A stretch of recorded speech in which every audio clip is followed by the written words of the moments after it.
আমি কখনোই সুবিধাবাদী ছিলাম না এমন মন্তব্য করেছেন পূজা চেরি।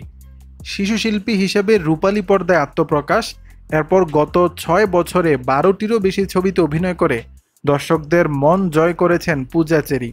কখনোই সুবিধাবাদী ছিলেন না দাবি করে সম্প্রতি এক গণমাধ্যমকে সাক্ষাৎকার দেন এই নায়িকা।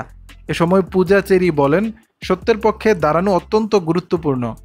আমি যেহেতু কোনো রাজনৈতিক কাজের সঙ্গে জড়িত না, তাই আমি মনে করি সত্যের পক্ষে দাঁড়ানো জরুরি, তা সে যেই পক্ষেই থাকুক না কেন। তার ভাষ্যে, যা সত্য তার সঙ্গেই থাকা উচিত, সত্যের পক্ষে দাঁড়ানো উচিত। আমি ব্যক্তিগতভাবে সত্যের পক্ষে দাঁড়াতে পছন্দ করি। মায়ের মৃত্যুর পর মাত্র 6 মাস কেটে গেছে এবং এখন পূজা তার পরিবারের সাথে আরও বেশি সময় কাটাতে পছন্দ করেন বলে জানান। 2018 সালে নূরজাহান সিনেমার মাধ্যমে অভিষেক হয় পূজা চেরির।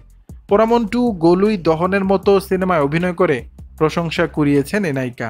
দর্শক, বিষয়টি নিয়ে আপনাদের মতামত জানাবেন নিচের কমেন্ট বক্সে।